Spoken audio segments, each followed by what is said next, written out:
মা মারা যাওয়ার কিছুদিন পর মায়ের ঘর পরিষ্কার করতে গিয়ে মায়ের হাতের লেখা একটি চিঠি পায় তার একমাত্র ছেলে।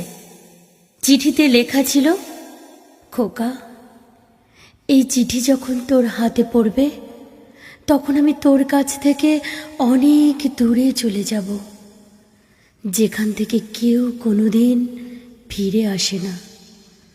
খোকা, তোর অনেক কথাই মনে নেই, তাই এই চিঠিতে লিখে রেখে গেলাম